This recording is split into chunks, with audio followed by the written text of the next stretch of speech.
Greetings, my friend. So yesterday I put out a brief 3-card reading, and there was some discussion as to whether I was reading the cards from left to right or right to left. And specifically, the comment was, Ataya read from left to right. You're reading from right to left. Regardless of which way Ataya read and whether I'm being compared to that, it looks like I'm reading from right to left, but I'm going to show you a little trick and to show you how it actually is a left to right reading. And this may actually help your reading flow go a little bit more easily, but I'm also going to show when it doesn't work. So let's do this together. First, here's the reading that caused the confusion. A deterioration in something that was once loved is cut, removed, or edited out. When it no longer feels good, it's time to omit. So now let's talk about topic cards, or the context card, and modifier cards, and how the modifier cards create changes to the topic card. You'll see how this flows. So in this particular reading, we have the scythe, the heart, and the mice card. And it shows this is the topic card, or the context of our whole rest of the reading. And these cards talk about either why this is what it is, or describe this. It's kind of like an adjective or an adverb, some kind of sentence that's created with this being the noun or the ultimate context, and this kind of talking about this. This is about a cut, an omission, something being harvested, edited out, omitted. And these are describing the whys or whats.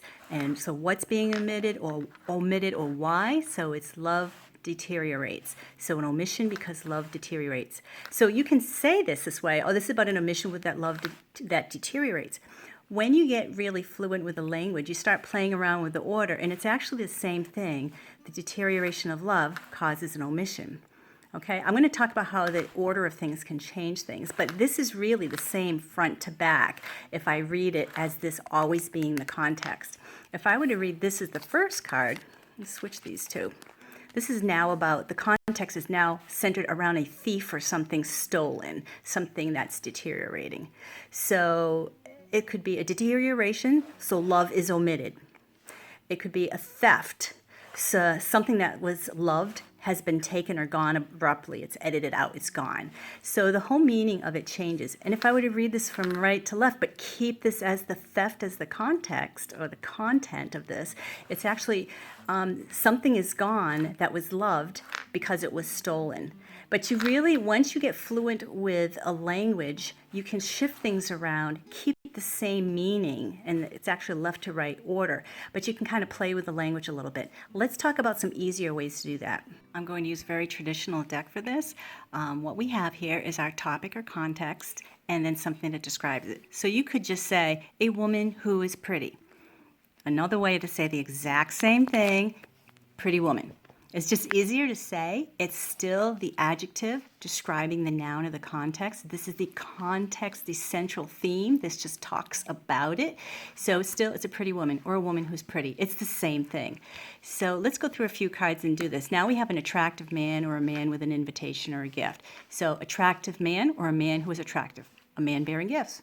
Gifts from a man. It's the same thing. I'm really not changing anything here.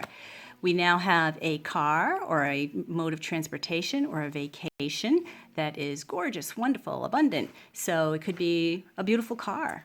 It could be a really beautiful vacation. It could be a vacation somewhere with flowers. But basically, you've got the vacation as your theme, and this describes what it's like. Whether you say the vacation was beautiful or it was a beautiful vacation, you're still making this your content or context.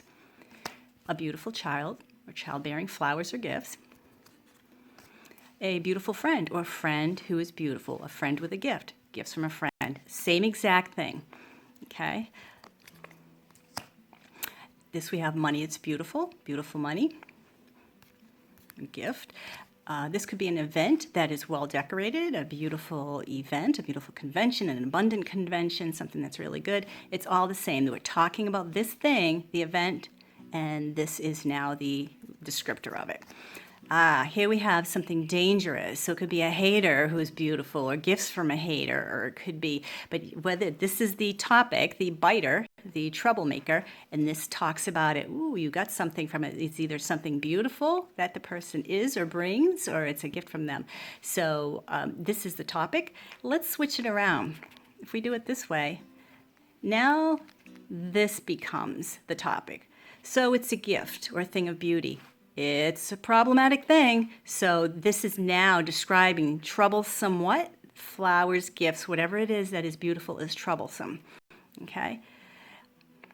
This is an ending that is actually quite beautiful, or it could be gifts after a funeral if this is a time flow. If we switch it this way, it is something abundant is now done, it's over. So an ending of something that was once beautiful. Now, we're no longer describing the ending, we're describing this is a beautiful description, so it's something abundant or beautiful, and this is the topic. It's either a funeral or it's a box that is beautiful. It could be an ending that is beautiful, an ending that is a gift to someone. So this is really like the key card, and all the cards that flow after it describe. Try another one. So we have a friend. So this is a topic, a friend, or someone that we know that we trust. This describes them. They may be critical. They may be just exercising a lot or repeating over and over and over. Someone we love is repeating over and over.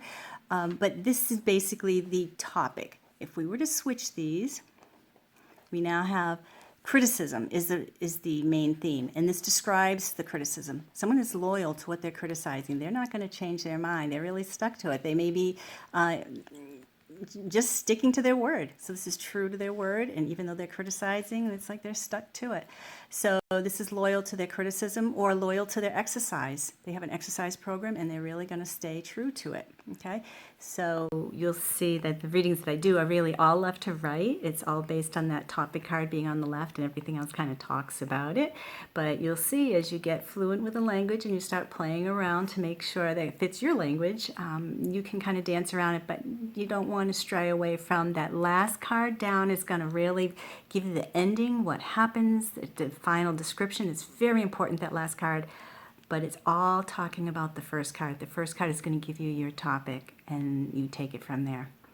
So enjoy it. Play around with that at home and see how you do.